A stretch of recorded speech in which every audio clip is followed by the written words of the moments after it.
Good morning dear students. So ಇವತ್ತು ನಾವು MTG finger ಟಿಪ್ಸ್ನ PU2 chapter electric charges and fields ಚಾಪ್ಟರ್ನ questions ತಗೋಣ. ಇದರಲ್ಲಿ ಫಸ್ಟ್ ಕ್ವಶನ್ ಏನಿದೆ ಅಂದ್ರೆ ಎಲೆಕ್ಟ್ರಿಸಿಟಿ ಪ್ರೊಡ್ಯೂಸ್ಡ್ ಆನ್ ರಬ್ಬಿಂಗ್ ಅಂತ ಹೇಳ್ತಾರೆ. ಇದು ಫಸ್ಟ್ ಯಾವ ಕಾನ್ಸೆಪ್ಟ್ ಬೇಸಿಸ್ ಮೇಲಿದೆ ಅನ್ನೋದನ್ನ ಫಸ್ಟ್ ತಿಳ್ಕೊಳ್ಬೇಕು. First thing is a problem on methods of charging a body. So ಇದರ ಬೇಸಿಸ್ ಮೇಲೆ ಕ್ವಶನ್ ಕೇಳ್ತಾರೆ. ಇದರಲ್ಲಿ 3 ಮೆಥಡ್ಸ್ ಇದೆ. ಒಂದು ಬೈ ಫ್ರಿಕ್ಷನ್, ಅಂದ್ರೆ ಒಂದು ಬಾಡಿನ ಇನ್ನೊಂದು ಬಾಡಿಗೆ ರಬ್ ಮಾಡಿದಾಗ ಚಾರ್ಜಸ್ ಎರಡು ಬಾಡಿನೂ ಚಾರ್ಜ್ ಆಗುತ್ತಾ. ಇನ್ನೊಂದು method of charging a body by conduction. ಇದರಲ್ಲಿ ಒಂದು ಚಾರ್ಜ್ ಬಾಡಿನ ಇನ್ನೊಂದು ಚಾರ್ಜ್ ಬಾಡಿಗೆ ಕಾಂಟ್ಯಾಕ್ಟ್ ಅಲ್ಲಿ ಇಟ್ಟಾಗ ಏನಾಗುತ್ತೆ, ಅನ್ಚಾರ್ಜ್ ಬಾಡಿ ಚಾರ್ಜ್ ಆಗುತ್ತೆ. ಮೂರನೇ ಮೆಥಡ್ ಬೈ ಇಂಡಕ್ಷನ್. ಸೊ ಇದರಲ್ಲಿ ಏನಾಗುತ್ತೆ, ಚಾರ್ಜ್ ಬಾಡಿನ ಅನ್ಚಾರ್ಜ್ ಬಾಡಿ ಪಕ್ಕ ಇಟ್ರೆ ಆ ಚಾರ್ಜ್ ಬಾಡಿ ಕೂಡ ಏನಾಗುತ್ತೆ, ಬೈ ಇಂಡಕ್ಷನ್ ಚಾರ್ಜ್ ಆಗುತ್ತೆ. ಸೊ ಇನ್ ಡೀಟೇಲ್ ಹೋಗೋದಿಲ್ಲ. ಸೊ ಇದು ಮೂರಲ್ಲಿ ಅವ್ರೇನ್ ಕೇಳಿದಾರೆ ಅಂದ್ರೆ ರಬ್ಬಿಂಗ್ ಅಂತ ಕೇಳಿದಾರೆ. ರಬ್ಬಿಂಗ್ ಅಂತ ಕೇಳಿದ್ರೆ ಫ್ರಿಕ್ಷನ್ ಮೆಥಡ್ ಅಲ್ಲಿ ನಾವು ಚಾರ್ಜ್ ಅನ್ನ ಪ್ರೊಡ್ಯೂಸ್ ಮಾಡಬಹುದು. ಚಾರ್ಜ್ ಅನ್ನು ಪ್ರೊಡ್ಯೂಸ್ ಮಾಡೋದಲ್ಲ, ಚಾರ್ಜ್ ಮಾಡಬಹುದು ಬಾಡಿನ. We can produce a charge, we can charge a body. ಇಲ್ಲೇನಾಗುತ್ತೆ, ಒಂದ್ ಬಾಡಿ ಇನ್ನೊಂದು ಬಾಡಿ ರಬ್ ಮಾಡಿದಾಗ ಏನಾಗುತ್ತೆ, ಸಪೋಸ್ 2 ಬಾಡಿ ಇದೆ ಅಂತ ಇಟ್ಕೊಳ್ಳೋಣ. 2 ಬಾಡಿನೂ ನ್ಯೂಟ್ರಲ್ ಇರುತ್ತೆ. ಇದನ್ನ ಒನ್ ಅಗೇನ್ಸ್ಟ್ ರಬ್ ಮಾಡಿದಾಗ ಏನಾಗುತ್ತೆ, ಒನ್ ಲೂಸಸ್ ಎಲೆಕ್ಟ್ರಾನ್ ಕಳ್ಕೊಳ್ಳುತ್ತೆ. ನ್ಯೂಟ್ರಲ್ ಇರುತ್ತೆ first.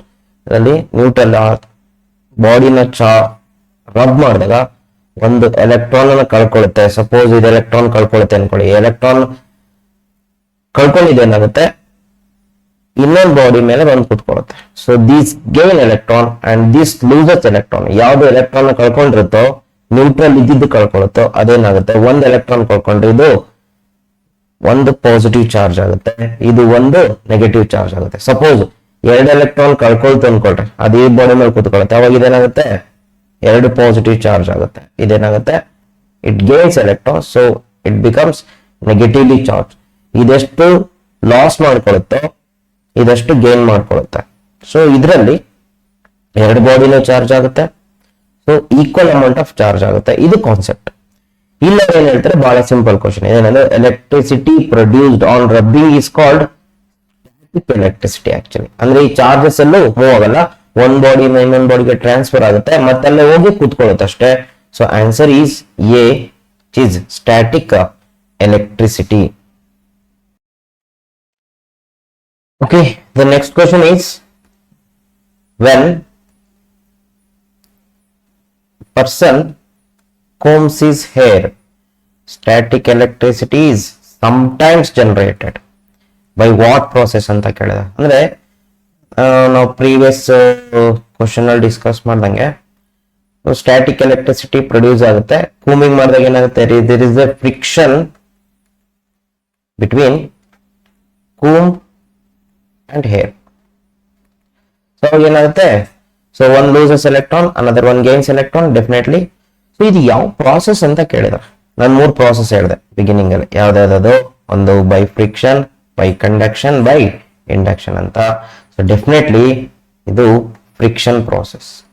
So friction between comb and air results in the transfer of electron. Okay, so ಇದ ಕ್ಲಿಯರ್ ಆಗಿದೆ ಅನ್ಸುತ್ತೆ answer. Can we proceed to next question. So 3ನೇ question ಏನ್ ಹೇಳುತ್ತೆ, there are 2 types of electric charges definitely. So one is positive, another one is negative charge ಅಂತ ಹೇಳ್ತಾರೆ. ಹೌದು, ಒಂದು ಪಾಸಿಟಿವ್ ಚಾರ್ಜ್ ಇರುತ್ತೆ, ಇನ್ನೊಂದು ನೆಗೆಟಿವ್ ಚಾರ್ಜ್ ಇರುತ್ತೆ. ಸೊ ಕ್ವಶನ್ ಏನಂದ್ರೆ the property which differentiates these two types of charges is ಅಂತ ಕೇಳ ಅಂದ್ರೆ ಯಾವ ಬೇಸಿಸ್ ಮೇಲೆ ಒಂದನ್ನ ಪಾಸಿಟಿವ್ ಅಂತ ಕರಿತೀವಿ ಇನ್ನೊಂದನ್ನ ನೆಗೆಟಿವ್ ಚಾರ್ಜ್ ಅಂತ ಕರಿತೀವಿ. ಸೊ ಅದನ್ನ ಯಾವ ರೀತಿ ಡಿಫ್ರೆನ್ಶಿಯೇಟ್ ಮಾಡ್ತಾರೆ ಅಂತ ಕೇಳ್ತಾರೆ.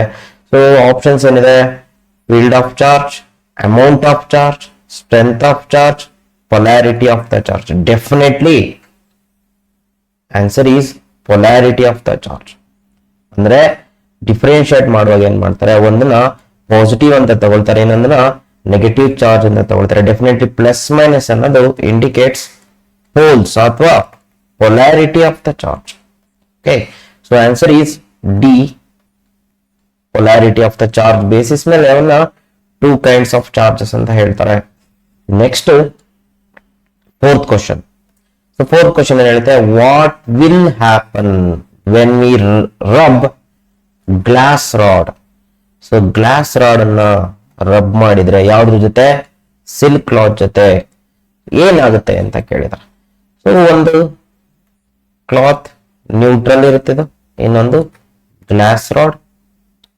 ಇವೆರಡನ್ನ ರಬ್ ಮಾಡಿದಾಗ ಡೆಫಿನೆಟ್ಲಿ ಅವೆರಡು ಏನಾಗ್ಬೇಕು, ಚಾರ್ಜ್ ಆಗುತ್ತೆ. Again it's a problem on charging a body by friction method ಅಲ್ಲಿ. ಸೊ ಫ್ರಿಕ್ಷನ್ ಮೆಥಡ್ ಅಲ್ಲಿ ಚಾರ್ಜ್ ಮಾಡ್ತೀವಿ, ಅವಾಗ ಏನಾಗುತ್ತೆ, one loses electron, another one gains electron. ಎಲ್ಲರೂ ಡೌಟ್ ಇರುತ್ತೆ, ಯಾವ್ದು ಎಲೆಕ್ಟ್ರಾನ್ ಲಾಸ್ ಮಾಡ್ಕೊಳ್ಳುತ್ತೆ, ಯಾವ್ದು ಎಲೆಕ್ಟ್ರಾನ್ ಗೇನ್ ಮಾಡ್ಕೊಳ್ಳುತ್ತೆ ಅಂತ. ಸೊ ಅದು ಡಿಪೆಂಡಿಂಗ್ ಅಪಾನ್ ವರ್ಕ್ ಫಂಕ್ಷನ್. ಏನ್ ಸರ್ ಇದು ವರ್ಕ್ ಫಂಕ್ಷನ್ ಅಂದ್ರೆ ಏನು? ಸೊ ವರ್ಕ್ ಫಂಕ್ಷನ್ ಅಂದ್ರೆ amount of energy required, amount of energy required to remove electron. So certain minimum amount of energy ಬೇಕಾಗುತ್ತೆ electron ಒಂದು ಬಾಡಿಯಿಂದ remove ಮಾಡಕ್ಕೆ, ಅದನ್ನ ನಾವು ವರ್ಕ್ ಫಂಕ್ಷನ್ ಅಂತ ಕರಿತೀವಿ. ಸಿ ಯಾವ್ದಕ್ಕೆ ವರ್ಕ್ ಫಂಕ್ಷನ್ ಕಡಿಮೆ ಇರುತ್ತೋ ಅಂದ್ರೆ ಎನರ್ಜಿ ಕಡಿಮೆ ಬೇಕಾಗುತ್ತೆ ರಿಮೂವ್ ಮಾಡಕ್ಕೆ, ಅದೇನ್ ಮಾಡುತ್ತೆ, ಎಲೆಕ್ಟ್ರಾನ್ ಈಸಿಯಾಗಿ ಕೊಟ್ಬಿಡುತ್ತೆ. ಸೊ ಹಾಗಾಗಿ ಇವೆರಡರಲ್ಲಿ ಯಾವುದು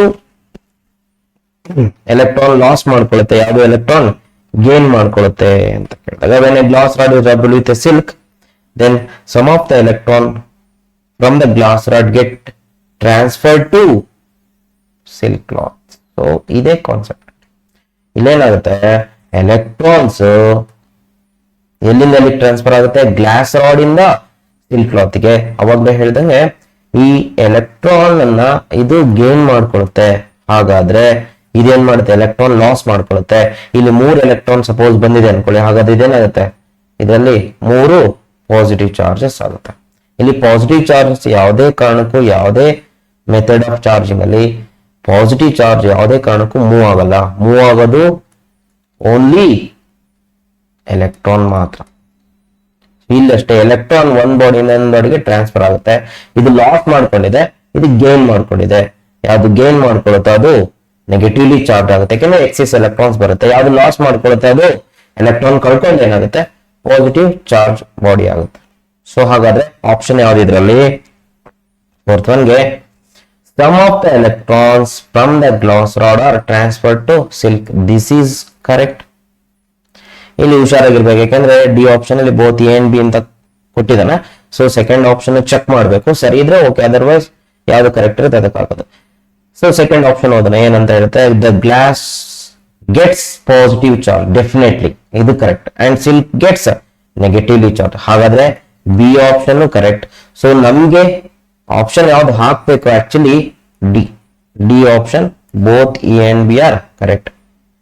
so correct option both A and B. So ಇದು ಕರೆಕ್ಟ್ ಆಪ್ಷನ್. ಇದನ್ನ ನಾವು ಬೇಕಾಗುತ್ತೆ. ಸೊ ನೆಕ್ಸ್ಟ್ ಕ್ವಶನ್ ಏನ್ ಹೇಳುತ್ತೆ, fifth question, when two bodies are rubbed against each other, again the same thing.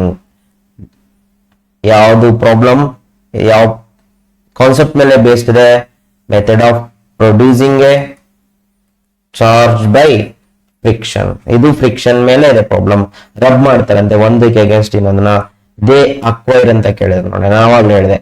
So they acquire equal amount of charges and opposite charges. Equal charge ಆಗುತ್ತೆ ಮತ್ತೆ ಅದು opposite charge ಆಗುತ್ತೆ, ಎರಡು ಬಾಡಿನೂ charge ಆಗುತ್ತೆ, both bodies get charge, but opposite charge ಆಗುತ್ತೆ, option B.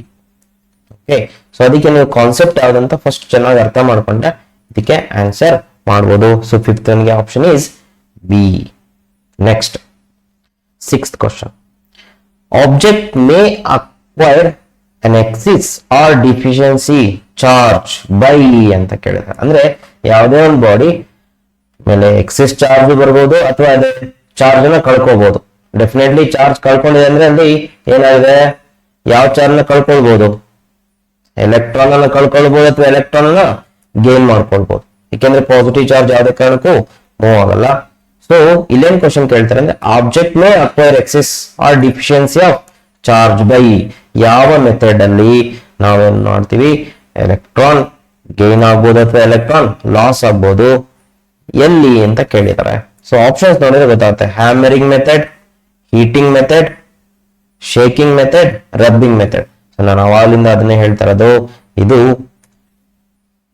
Problem on again charging a body by the method of friction. Friction is rubbing. So sixth one ge option correct, D option. Okay, next question number 7. So question number 7 ಏನು ಹೇಳುತ್ತೆ ನೋಡುವ, an object charged when it has charge imbalance which means ಅಂತ ಕೇಳ್ತಾರೆ. Charge imbalance ಅಂದ್ರೆ, so balance ಅಂದ್ರೆ ಏನ್ sir, balance ಅಂದ್ರೆ ಏನು, ನಿಮ್ಗೆ ಇಂಬ್ಯಾಲೆನ್ಸ್ ಗೊತ್ತಾಗುತ್ತೆ. ಬ್ಯಾಲೆನ್ಸ್ ಅಂದ್ರೆ ಯಾವುದೇ ಒಂದು ಬಾಡಿ ತಗೊಂಡ್ರೆ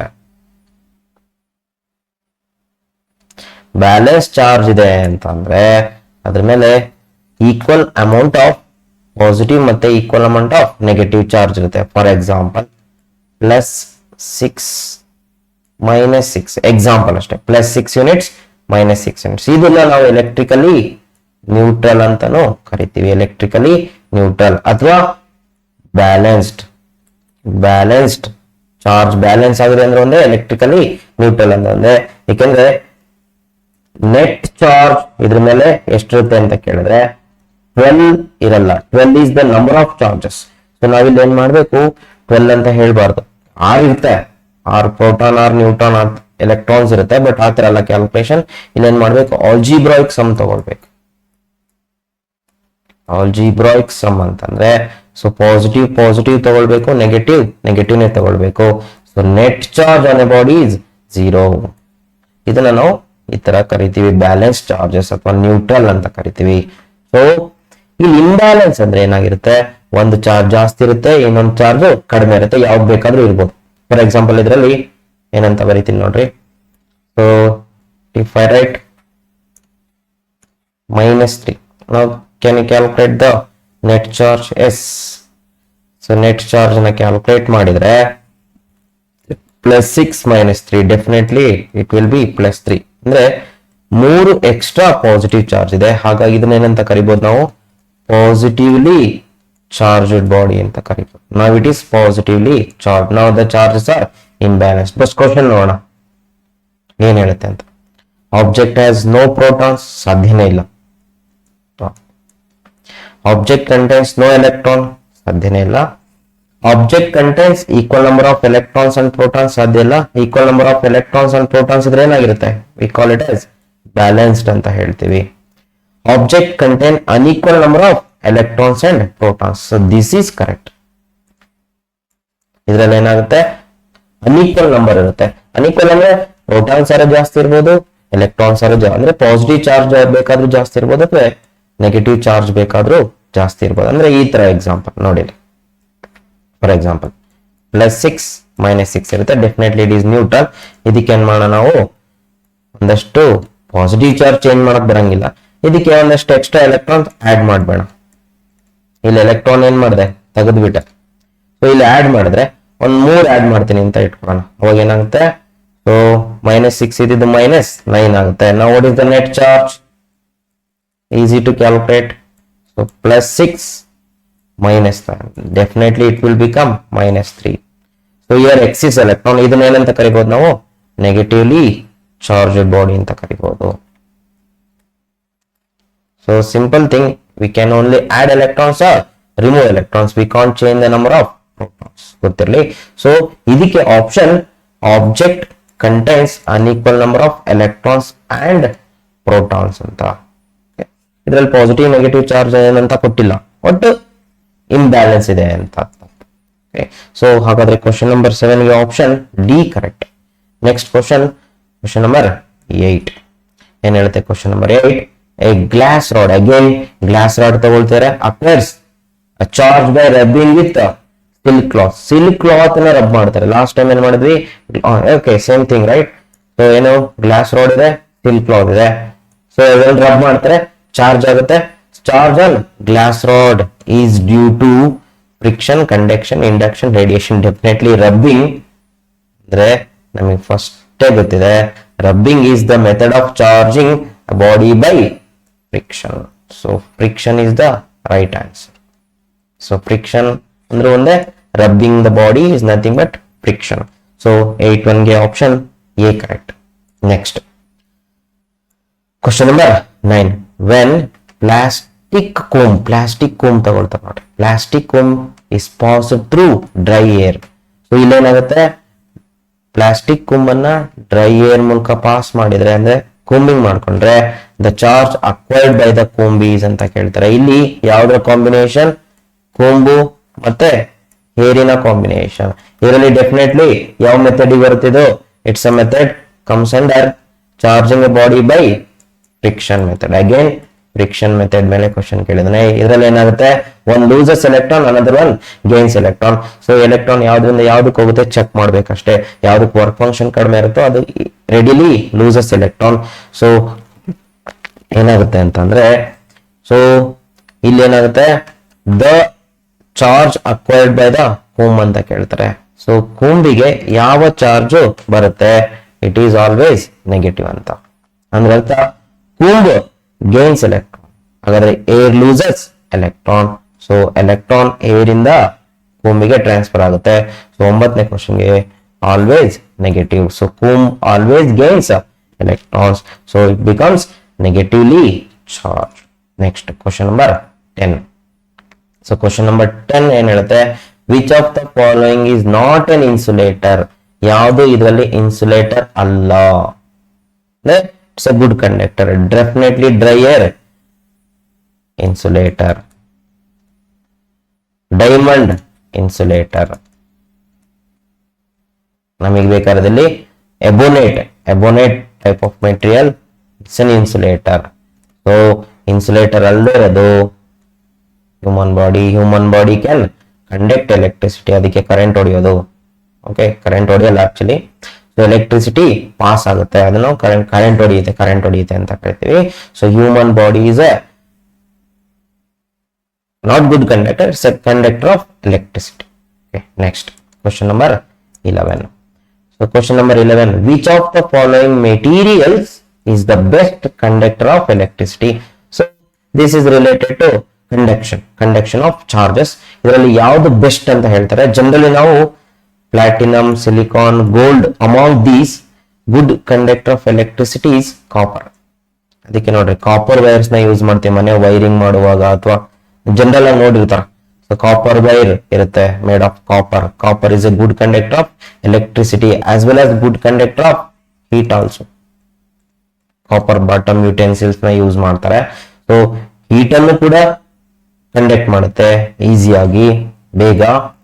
ಸೊ ಎಲೆಕ್ಟ್ರಿಸಿಟಿಯನ್ನು ಕೂಡ ಕಂಡಕ್ಟ್ ಮಾಡುತ್ತೆ. ಸೊ 11th ಒನ್ಗೆ ಆಪ್ಷನ್ ಡಿ ಬೆಸ್ಟ್. ಇದು ಎಲ್ಲವೂ ಕಂಡಕ್ಟ್ ಮಾಡ್ತೇವೆ, ಬೆಸ್ಟ್ ಅಂತ ಕೇಳಿದಾರೆ. Which is the best conductor of electricity? Copper. So ಹೀಟಿಗೂ ಕೂಡ ಇದನ್ನ ಬರೀಬಹುದು. Next question number 12. Okay, now moving on to the question number 12. So question number 12 ಏನ್ ಹೇಳುತ್ತಾ, a cup contains 250 gram of water ಅಂತ. ಸೊ ಒಂದು ಕಪ್ಪಲ್ಲಿ ಎಷ್ಟಿದೆ water? Thing but H2O. Mass of water is 250 gram. Find the total positive charge ಅಂತ ಕೇಳ್ತಾರೆ. Charge ಕಂಡುಹಿಡಿಬೇಕಂತೆ. So present in the cup of water. ಈಗೇನ್ ಮಾಡ್ಬೇಕು ನಾವು ಚಾರ್ಜ್ ಫಾರ್ಮುಲಾ ತಗೊಳ್ಬೇಕು. So what is the charge formula?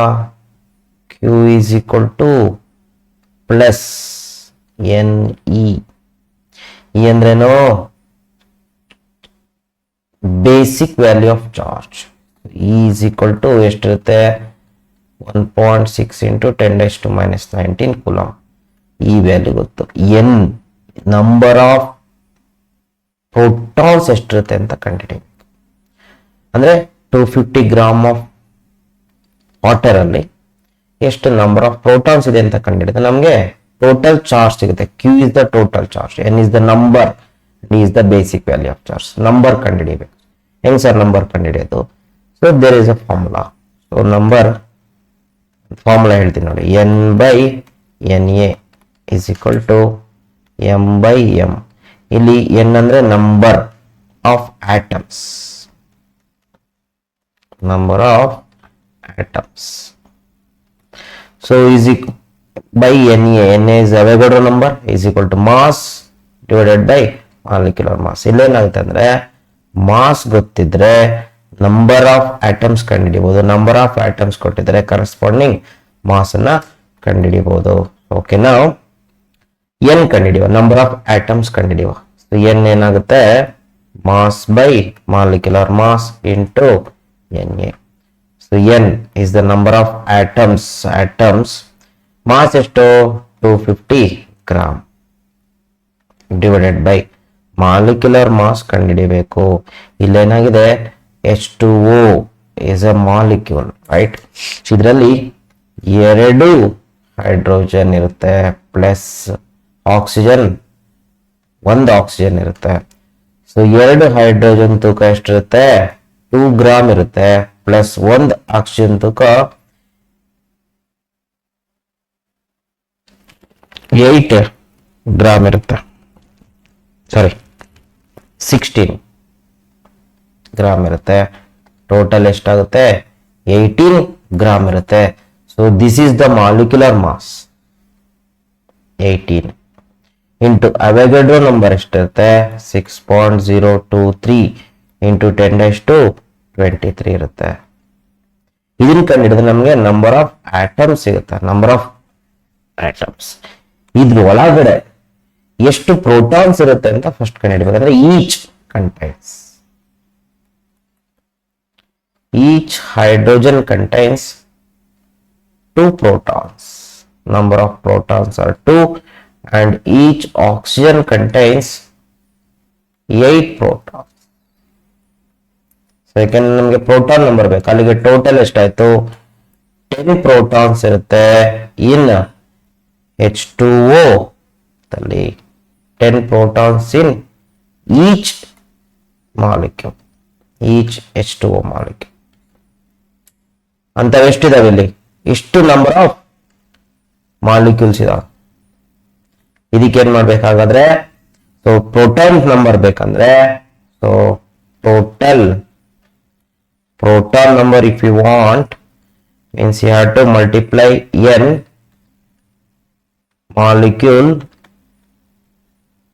into 10 protons. ಅವಾಗ ಏನ್ ಸಿಗುತ್ತೆ? Total number of protons Np ಸಿಗುತ್ತೆ. So Np is the number of protons is equal to n molecules into each molecule contains 10 protons. ಅಲ್ಲಿಗೆ ಏನಾಗುತ್ತೆ? 250 by 18 into 6.023 into 10⁻23 number of molecules. ಆ number of molecules ಒಂದೊಂದರಲ್ಲಿ 10 protons ಇರುತ್ತೆ. ಇದು Np ಸಿಕ್ತು. So now we can easily calculate the total charge Q is equal to plus N ಎಷ್ಟು? total number of protons. Can we write here Np? So ಎಷ್ಟಿರುತ್ತೆ?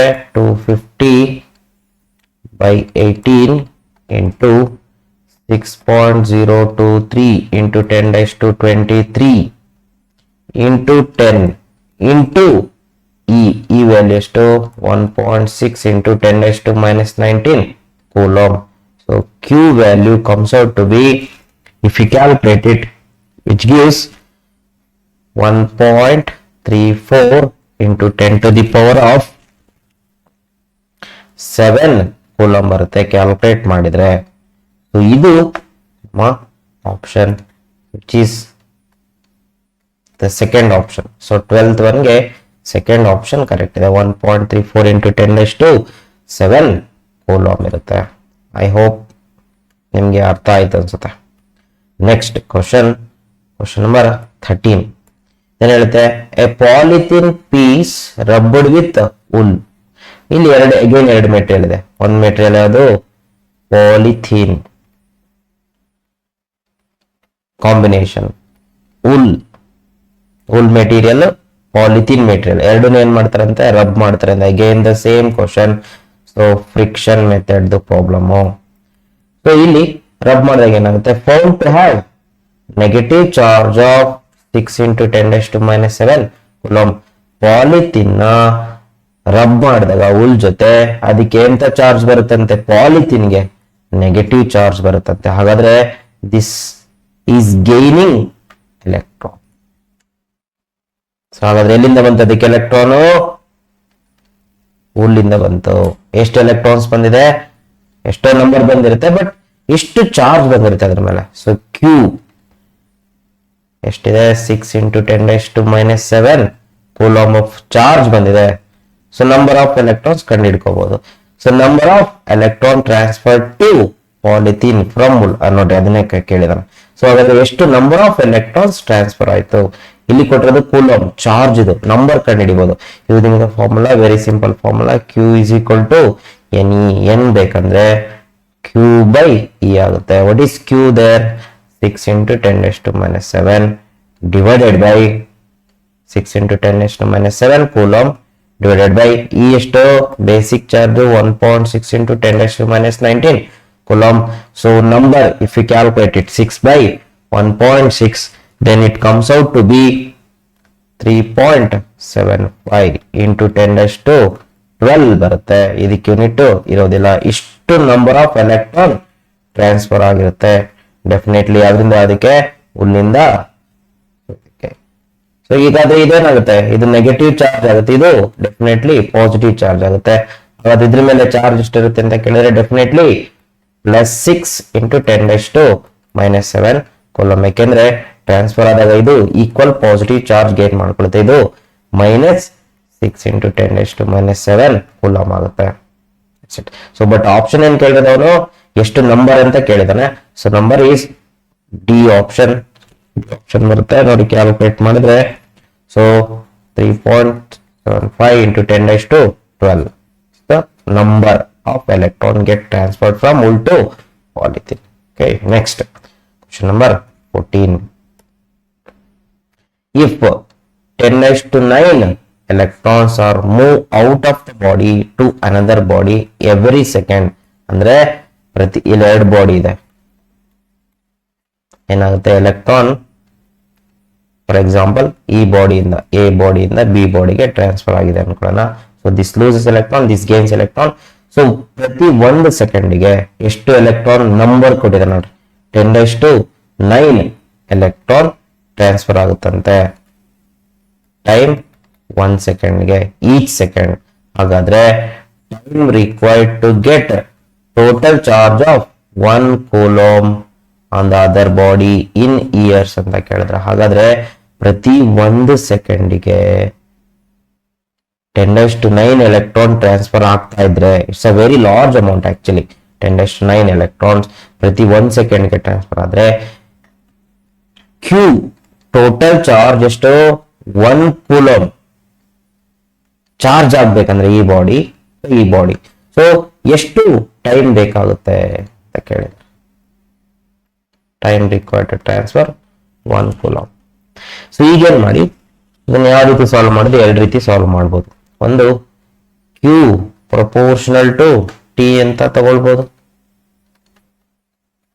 So Q proportional to T ಅಂದಾಗ Q2 by Q1 can be written as T2 by T1. Q2 ಎಷ್ಟು ಕೊಟ್ಟಿದ್ದಾರೆ, 1 coulomb ಕೊಟ್ಟಿದ್ದಾರೆ. Q2 ಅಂತ ತಗೊಳ್ಳೋಣ. So Q1 ಅವ್ರು ಕೊಟ್ಟಿಲ್ಲ, ಬಟ್ ನಾವು ಕಂಡು ಹಿಡ್ಕೊಳ್ಬೇಕಾಗ್ತದೆ. Q1 ಹೇಗೆ ಕಂಡು ಹಿಡ್ಕೊಳ್ತೀರಾ, using the formula Q1 is equal to Ne. N ಎಷ್ಟು 10⁹ electrons into E ಎಷ್ಟು 1.6 into 10⁻⁹ coulomb. So this is our Q1. ಅಂದ್ರೆ ಈ ಟೈಮ್ಗೆ ಈ ಚಾರ್ಜ್ಗೆ ಕರೆಸ್ಪಾಂಡಿಂಗ್ ಟೈಮ್ T2 ಅಂತ ಇಟ್ಕೊಳ್ಳೋಣ. So hope you are understood. ನೋಡಿ ಇಲ್ಲಿ ಬರೀತೀನಿ. So Q1 amount of charge corresponding time T1 ಎಷ್ಟು ಕೊಟ್ಟಿದ್ದಾನೆ ಅವನು 1 ಸೆಕೆಂಡ್ ಅಂತ ಕೊಟ್ಟಿದ್ದಾನೆ. Q1 ಚಾರ್ಜ್ ಎಷ್ಟಾಗುತ್ತೆ. ಹಾಗಾದ್ರೆ Q2 ಕೊಟ್ಟಿದ್ದಾನೆ 1 ಕೂಲಂಬ್ ಟ್ರಾನ್ಸ್ಫರ್ ಆಗ್ಬೇಕಂದ್ರೆ ಟೈಮ್ ಎಷ್ಟು ಅಂತ. Q1 is given, Q2 is given, so we need to find T2. So Q proportional to T ಅಂತ ತಗೊಳ್ಳಿ ಡೆಫಿನೆಟ್ಲಿ. ಸೊ Q1 ಏನಾಗುತ್ತೆ, Q1 10⁹ into 1.6 into 10⁻⁹ coulomb is equal to T2 find out ಮಾಡಬೇಕು. What about T1 ಎಷ್ಟು ಕೊಟ್ಟಿದ್ದಾನೆ 1 second ಕೊಟ್ಟಿದ್ದಾನೆ. So if you calculate T2 ಎಷ್ಟು ಬರುತ್ತೆ ಈ ಕಡೆ ಕಳಿಸಿ. ಸೊ ಕೂಲಂಬ್ ಕ್ಯಾನ್ಸಲ್ ಆಗುತ್ತೆ. ಇಟ್ ವಿಲ್ ಬಿ 10⁻⁹ ಅಂದ್ರೆ 1.6 into 10⁻⁻⁻10 ಆಗುತ್ತೆ. ಸೊ ನ್ಯೂಮರೇಟರ್ ಹೋದ್ರೆ +10 ಆಗುತ್ತೆ. ಎಷ್ಟೋ ಸೆಕೆಂಡ್ ಬರುತ್ತೆ. ಅದನ್ನ ನಾವೇನ್ ಮಾಡಬೇಕು, ಇಯರ್ ಅಲ್ಲಿ ಕನ್ವರ್ಟ್ ಮಾಡ್ಬೇಕಂದ್ರೆ 1/1.6 into 10⁻⁻10 divided by 365 into days 24 hours into 60 minutes into 60 second ಮಾಡಿದ್ರೆ ಎಷ್ಟು ಬರುತ್ತೆ ಅಂತಂದ್ರೆ ಇಟ್ಸ್ ಅರೌಂಡ್ 198 years ಬರುತ್ತೆ. It's around 198 years.